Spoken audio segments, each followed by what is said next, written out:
Hello, hello, good people. Hello, welcome back to another episode of Make America Think Again with Vaughn. Thank you all for being here with me today.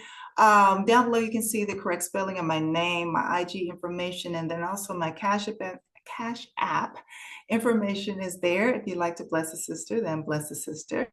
We appreciate you all for being here. Please take a moment to subscribe to the page. Subscribe to the page, make sure that you're sharing the information, bringing other folks to the page. I really appreciate all of you for being here. Let's talk about one of the latest things that happened just actually a couple of days ago. There's still, this war on women that's going on. So we have a court I believe it was in New Orleans. Yes. And Louisiana. Louisiana has been doing the most this week, okay? A federal judge in Louisiana appeals court has restricted access to one of the most common means of abortion in the U.S. by blocking the mailing of prescriptions of mifepristone. So they keep trying this, folks. They keep trying it. And so basically these are people who were taking care, who live in red states that have banned abortions, but you have people that were still getting around it through telehealth and by requesting that the prescription be mailed to them.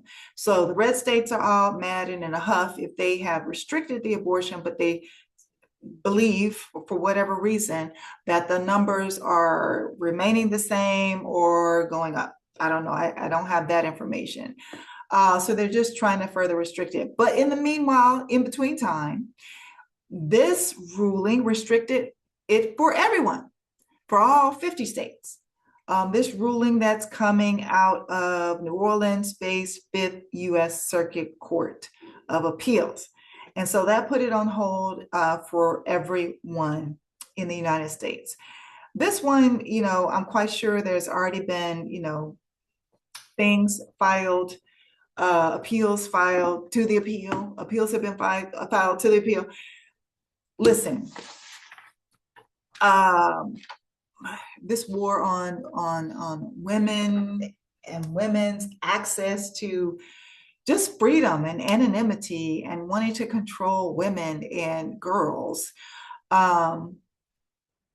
it's absolutely insane. It's absolutely insane, and they're not going to give up.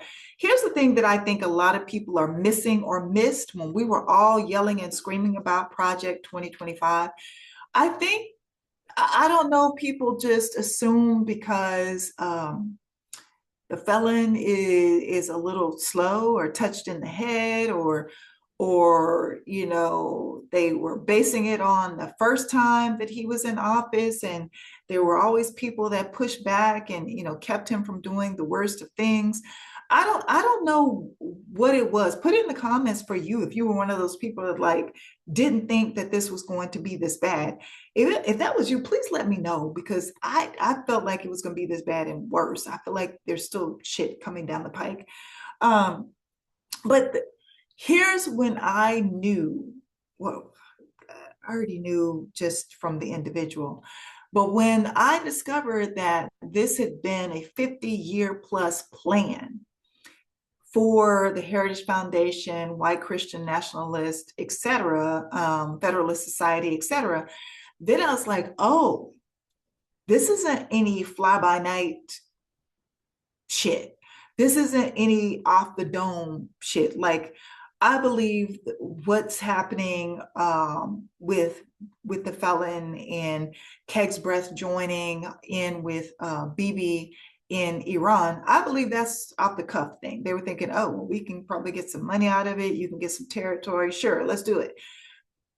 That was clearly not planned. There was clearly no strategy. However, the Heritage Foundation, Federalist Society, White Christian Nationalists, they definitely had a long-term plan for the attack on women that we are seeing right now, getting women out of jobs, getting specifically Black women out of positions of power, positions working for the federal government. I believe, last count, because I'm quite sure it's gone up. But last count, remember in the beginning with Doge, it was 300,000 Black women lost their jobs within a couple of months, just a couple of months of Doge. So, whether it's through cutting off access to healthcare, cutting off access to being able to make decisions about your body, cutting off employment opportunities, education opportunities, there is this full-on attack on women. And what I need you to get and to understand, this is something that they have been working on trial by error for 50 plus years. So they're not going to give up. They are not giving up. Why we don't have our 50-year plus plan is the million-dollar question of the day. If people knew this was happening, why weren't they making plans as well? But we don't have time to figure that out. What we need to do right now is come up with our plan. And it can't always be, just being on the defense and like playing whack-a-mole all the time. We have to get out in front of this. We have to get on the offensive and like, oh, see, for me right now, I'm paying attention to the low. I know the icy folks are still out there in the streets in some areas, but it's not is as rampant as it was before. So I'm thinking, are they rebooting? Are they taking a moment to train people in other things? Are they bringing the IDF over here to train folks? Or is it the WWF or WFE? What's happening? Because there's a lull. And I know this lull, people get comforted by the lulls. You cannot with these people. You cannot find comfort in the lull. It just means that they're planning something else. It just means that they're taking a moment to regroup and recalibrate, and they're going to come at us with something else. So we know that this is going to be fought in the courts. We know that also women, even if it's by horrible means, are going to find access and ways of taking care of what they need to and what they want to take care of. We know that. That's why we're saying allow women to have access some way, some form of fashion, because they are going to do what they need to do. And we need them to be alive and to be healthy. So if it means you got to sit on the phone with a doctor that's in California or New York in order to get the prescription mailed to you, or get a prescription mailed into, I don't know, Colorado, and then you drive up to Colorado to pick it up, then that's what has to be done.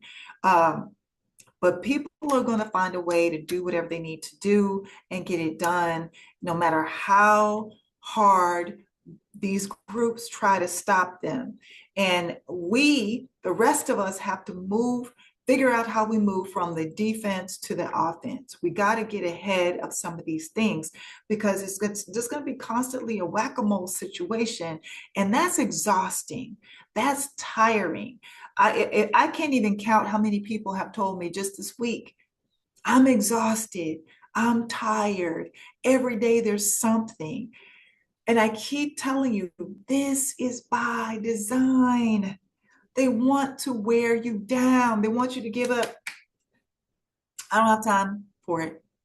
I don't have the time. I don't have the bandwidth. I just want to live my life, take care of my kids, work my job. But here's the thing, people, you have to remember, you can't check out, because the next thing they're going to do is come for your job.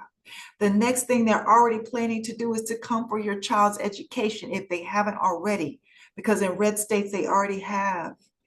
The next thing they're going to do is they've already come for your health care. The next thing is to come for, I don't know, the fresh air that you're breathing at the park. Like, they're coming for everything, because their goal is total control. A totally controlled Christian nation. Do y'all hear me?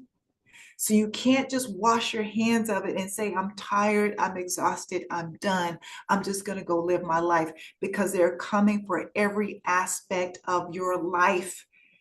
You might be thinking right now, I just want to go have a drink. Guess what? They're probably coming for your liquor too. So We can't check out. We got to continue the fight.